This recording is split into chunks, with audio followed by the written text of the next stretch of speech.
यह देखिए, इस वीडियो में मैं आपको यह बताऊंगा कि अगर आपका कोई बहुत ही पुराना दोस्त बहुत सालों के बाद आपसे मिलने के लिए आ रहा हो या मिलने के लिए आए, तब आपको क्या करना चाहिए। अब सबसे पहली चीज तो आप यह समझिए कि अगर कोई आपका बहुत ही पुराना दोस्त है जो इतने सालों तक आपसे नहीं मिला और अब आपसे मिलना चाहता है, यह मिलने के लिए आ रहा है, तो इस बात के चांसेस बहुत ही ज्यादा कम है कि वह आपसे अपनी पुरानी दोस्ती की वजह से मिलने आ रहा होगा। सवाल उठता है, इसमें इतना दिमाग लगाने की क्या जरूरत है भाई?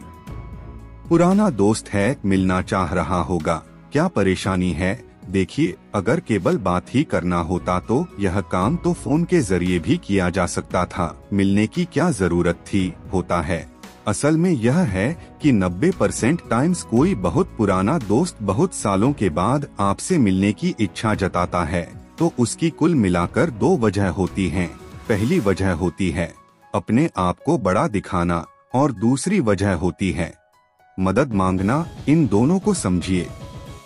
यह देखिए, ज्यादातर लोगों के साथ असल में ऐसा होता है कि जब वह बहुत मेहनत कर किसी अच्छे लेवल को अचीव कर लेते हैं तो उन्हें यह इच्छा पैदा होती है कि वह अपने साथ वालों से मिले और उनके सामने यह बताएं कि देखो मैंने यह अचीव कर लिया। और वह लोग जो इन लोगों के सामने अंडरअचीवर रह गए हैं, यह लोग जब इनको इन नजरों से देखते हैं कि हाँ यह सही कह रहा है, हमने अपनी जिंदगी में ज्यादा कुछ अचीव नहीं किया, तब यह ओवर अचीवर्स होते हैं। इनके मिलने का मकसद पूरा हो जाता है और यह आपको डिप्रेशन में डालकर चले जाते हैं। अब आ जाइए दूसरे कंडीशन पर। और दूसरी तरह के लोग होते हैं, वह होते हैं, यह लोग होते हैं, इनके आपसे मिलने के कुल मिलाकर दो ही मकसद होते हैं। पहला होता है मदद मांगना और दूसरा मकसद होता है मदद के नाम पर पैसा मांगना, जिससे यह कभी भी वापस नहीं करते। अब कि आपके किसी बहुत ही पुराने दोस्त ने बहुत सालों के बाद आपसे मिलने की कोशिश की है और अगर आप थोड़ा सा विचार करें तो आपको यह बात बहुत अच्छी तरह से समझ में आ जाएगी कि अभी तक जो कुछ भी कहा गया है पूरी तरह से सही है।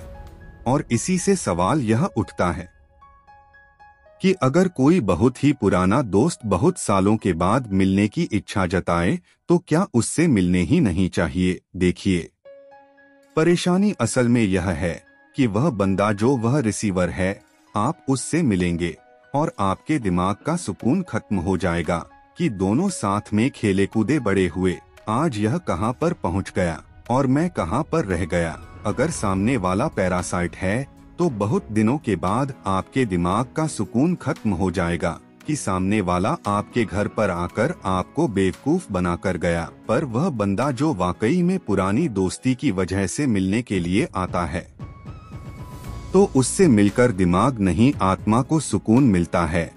और क्योंकि बिना मिले इस बात को नहीं जाना जा सकता कि कौन सा बंदा क्या करने के लिए आ रहा है, सभी से मिलना जरूरी हो जाता है। ऐसा हो सकता है कि आप यह सोचें कि हम तो मिलेंगे ही नहीं, पर ऐसा भी हो सकता है कि सामने वाले की आखिरी उम्मीद आप ही हो और वह एक जेन्युइन बंद हो। देखिए, ओवर भी और पैरासाइट भी जब आपसे मिलने के लिए आएंगे तो थोड़ी देर के बाद वह आपसे यह जरूर पूछेंगे कि काम चल रहा है और कैसा चल रहा है। और क्योंकि आप इस बात को पहले से नहीं जानते हैं कि कौन सा बंदा आपको नीचा दिखाने के लिए आया है और कौन सा बंदा आपका फायदा उठाने के लिए चैनल रिप्लाईज होता है, वह हमेशा यही होता है भाई, दाल रोटी निकल जाती है बस, और क्या है। अब चलिए इस चीज को जरा सा एग्जाम्पल समझकर देख लेते हैं। बहुत पुराना दोस्त बहुत सालों के बाद आपसे मिल रहा है और पूछ रहा है, और भाई काम कैसा चल रहा है? स्टैंडर्ड रिप्लाई, ठीक चल रहा है। और सब कुछ दाल रोटी निकल जाती है। और क्या यार पुनीत, मैंने अभी 2 करोड़ का मकान खरीदा है। भाई बहुत ही ज्यादा खुशी की बात है। अभी दिवाली पर सब दोस्त लोग बैठे हुए थे तो तुम्हारी बात निकली, तो मैंने कहा था कि अगर हम सभी लोगों में किसी ने सबसे ज्यादा तरक्की कर ली है तो भाई वह तुम हो यार। सुनिए तुम भी यार, एक नया मकान खरीदा तो यार कब तक किसी घर में बढ़ाओ गए। ओवर रिसीवर है, नीचा दिखाने के लिए है। अब सुन भाई, बुरा मत मानना, पर 2 करोड़ में बहुत ही बढ़िया पोर्टफोलियो बन जाता है। तुम जब भी कोई मेजर फाइनल डिसीजन लेते हो तो अपने चार्टर्ड अकाउंटेंट से बात नहीं करते हो। इसके बाद मैं उसको रिचलैंड और पुअर डैडी की समरी सुनाऊंगा, फिर इन्वेस्टमेंट के 92 बताऊंगा, फिर यह भी बताऊंगा कि पिछले 4 सालों से मैं किसी भी तरह की नौकरी या किसी भी तरह का बिजनेस नहीं कर रहा हूं, और उसके बाद यह बताऊंगा कि सुबह में वो करता हूँ, दिन में किताबें पढ़ता हूँ, शाम को इवनिंग वर्क करता हूँ और रात में पिक्चर देखता हूँ। और उसके बाद यह भी बोलूंगा यार पैसे की ज्यादा हवस नहीं करना चाहिए। इसके अलावा जो कि मैं 5350 स्क्वायर फीट में रहता हूँ, मैं उससे उसके घर का प्लॉट एरिया पूछ लूंगा और उससे फिर यकायक की कोई बात नहीं। मकान चाहे कितना भी छोटा क्यों न हो, खुद का होना चाहिए। अब आ जाइए दूसरी कंडीशन पर। बहुत पुराना दोस्त है, बहुत सालों के बाद उसको आप याद आई है।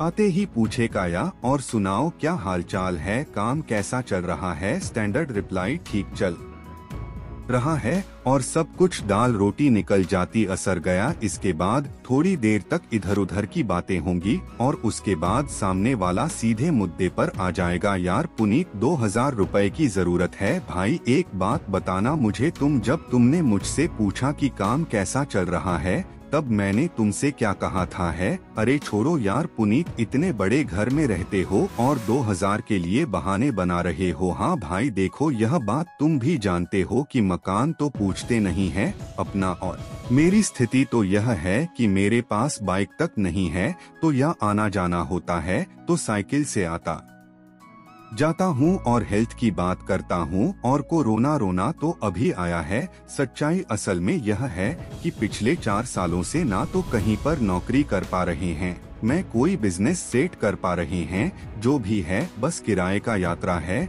यार अपनी सही बता रहा हूँ, जरूरत ऐसी आन पड़ी है नहीं तो आज तक मैंने अपनी जिंदगी में किसी से पैसे उधार ने मांगे। जवाब, भाई तुम एकदम सही कह रहे हो, मुझे बस 2-4 दिन का समय तो मैं देखता हूँ मैं क्या कर सकता हूँ। अब यह 2-4 दिन जो है, आप इसमें यह बात बहुत अच्छी तरह से मालूम कर सकते हो, यह बंदा पैसे वापस करता है, यह पैसे खा जाता है। इस चीज को भी समझिए कि क्योंकि यह आपका पुराना दोस्त है, इसने केवल आपसे ही पैसों की मांग नहीं की होगी, इसने आपके पुराने सर्किल के 1-2 और लोगों से भी बात की दूंगी। देखिए, आपके पास चाहे कितना भी पैसा क्यों न हो, चाहे सामने वाले को आप बचपन से जानते हो और आपके उससे चाहे कितने भी अच्छे संबंध क्यों न हो, बिना क्रेडिट हिस्ट्री चेक किए हुए, यह बिना रिसर्च के हुए किसी को एक पैसा भी उधार नहीं देना चाहिए। मैंने अपनी जान पहचान के कितने ही लोगों को देखा है